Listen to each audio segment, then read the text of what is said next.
Hey guys, it's Sarah J. How are you this evening? Shall we have bets on whether or not Sue West is first? So tonight I want to talk to you guys about something that is really quite real, no matter what size you are, and that is body dysmorphia. And what that is when our mind's opinion of our size does not match the factual reality of where we are. So in its worst, what's the word I can use? In its worst presentation, you would be talking about, hey Kirsten, good to see you, babe. You would be talking about somebody who has anorexia nervosa, right? So, or an eating disorder, because they actually don't see what other people see.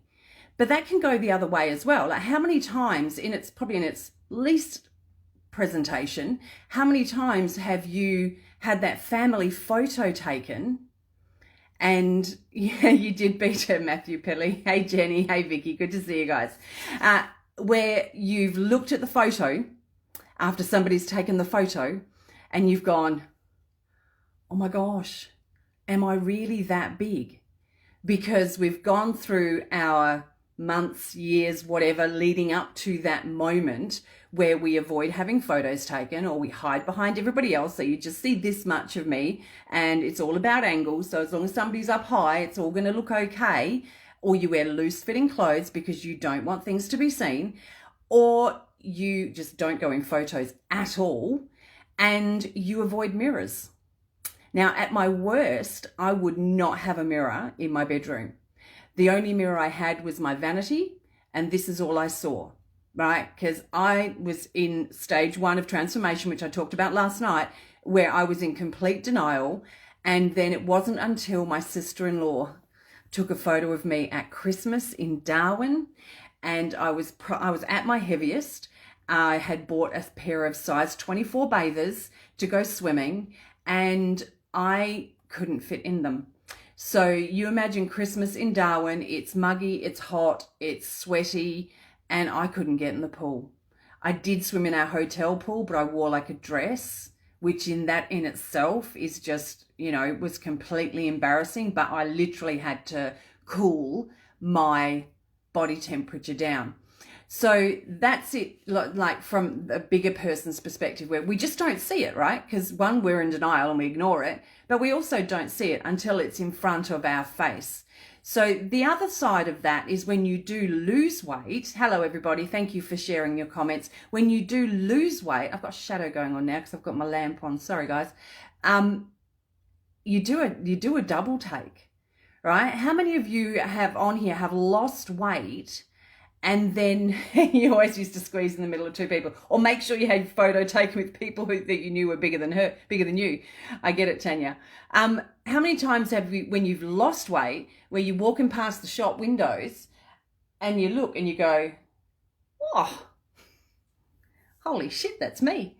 I've done that, where you just actually don't recognize the person you are because you have been this way for so long. You have been big for so long that when you do see yourself in a side glance or in a mirror as you walk past and you see how you are now once you've lost weight, the brain takes a lot longer to catch up than the body, right? What our mind sees is what it's been seeing for so long. It anticipates seeing what it's used to seeing.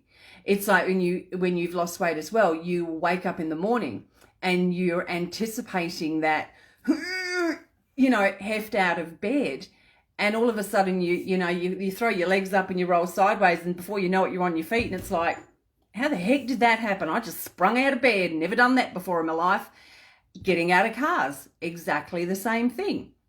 You all of a sudden, you're used to getting yourself out of the car, and next thing you know, you're just spinning your legs around and you're up and you're out, and it brings that little bit of a spring to your step. But as I said, it can take the brain a fair while to catch up. And what can happen while the brain is still lagging is we don't see ourselves as that thinner person. And we can self-sabotage because we don't know how to be that thinner person. We have been this way for so long. Yeah, Michelle G, you get it. We have been this way for so long. How can that be me? So this is where the brain and the body, this is where this dysmorphia comes in, right? We don't understand what we see. We don't comprehend what we see because we've been used to seeing one thing for so long. It'd be like somebody going colorblind overnight and going, you know, this is red. And then all of a sudden the next day, no, it's not, it's green. It's just like completely a difficult process for the brain to catch up on. So what you've got to do is give your body time and spend a bit of time in front of the mirror enjoying that sucker. I tell you, glorify in it. I actually was walking today in our local car park at the IGA, went to my food shopping, and for the first time in a while, I had a spring in my step. So you know what I did? I did a little fist pump for myself, and I went, you know, first time for ages I've actually felt a spring in my step, and I haven't felt that heaviness of just walking, right? Just walking. Because it doesn't take much to get that heaviness into our body when we're used to it not being there. The other thing that I did today, oh my Lord, we've got a closed group for weight loss, right? And it's a very closed group. So don't ask me to join it unless you're a mentor. You can't get in there. So it's a very closed group. And I shared my first ever undie shots, right? Of me in my underpants with a top, you know, I pulled my top up and just showed my bottom half. And I think I chopped my head off as well because I didn't want my head to be in there. But I shared my first ever undie shots. Now we have women who share their undie shots on our other closed group, which is an open closed group, if that makes sense. You can get in there if you want to get in there, let me know. But we have women who share them all the time. And I've always, for 5.5 years, I've gone, oh, I wish I was brave enough to do that. I'm just not brave enough to do that. But in this little closed group that everybody who's in there I trust and know, I actually shared my undie shots. Because, as you know, I'm not weighing this round, right? I'm not weighing at all. So for me, it's the non-scale victories. And what I did is I said, hey guys, have a stab at how much I've lost. And one girl, Verity, she put in there, but you don't know, do you? And I went, nope, I don't. But I wanted people to look at the two photos and give me their opinion of how much weight I've lost, right? And they averaged between 6.7 and 10. I'm going to say it's around about 8.5 to 9 because I know my own body. I know what my body's going to do in about 17, 18 days, right? So it was really cool to see everybody having a stab at how much I've lost. Hey, Leanne and Leanne. And Leanne, the Leannes are all on. Hey, Em, hey, Shona, good to see you guys on here. So guys, if you feel that what you see does not match reality, take a photo and have a good look and study it. Look at your clothing tags. What size are you? Don't trust most clothing tags. Take your measurements, have a look, ask somebody's opinion, but don't ever get caught up in that I'm not skinny enough or I'm too big. Right? No one needs to tell you that you are too big or too skinny. You are perfect exactly the way that you choose to be. Now, I don't subscribe to the BMI. Most people know that. And I believe that if you choose to be a size 18 and you are happy and comfortable and your blood results are good, then more power to you. If you choose to be a size 8, same deal. Size 6, size 20, don't care. Whatever it is, that is your goal in life. As far as your own weight journey is concerned, that is perfectly fine by me. Okay, so that's it for me tonight, guys. Thank you so much. I forgot to write down my shares. I know it was Michelin Hilton. I know it was Kim Thorne Arthur. And I know there was one more. If you're on here, let me know. I will catch it up tomorrow night and make sure that I do that, but I forgot to write them down. Yep, absolutely, Michelle. Be what makes you feel good. So Michelle G and I, there's a little bit of height difference between her and I. Like she's this big, bless her cotton little socks. But, you know, she is a completely different weight to me, right?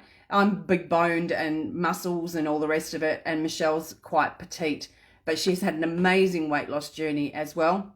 If you want a daily dose of Monday motivation, make sure you catch Michelle G's live on a Monday morning. You can click onto her profile by scrolling through the comments on here. So guys, if you find this is valuable to somebody, please feel free to tag them. Yes, you are as tall as door handle. She has tall doors. Or share it into your groups and your pages. More than happy for that to happen. But all I ask is that you write shared into the comments. If you're watching on replay, Hashtag replay. Absolutely. Don't most people have this? Yeah, I think most people do to a degree, Leanne. Most people do. And it just depends on where you are in your journey as to whether or not it's caught up with you. All right, guys. Mwah. Love you to bits. See you soon. Tomorrow. It'll be tomorrow.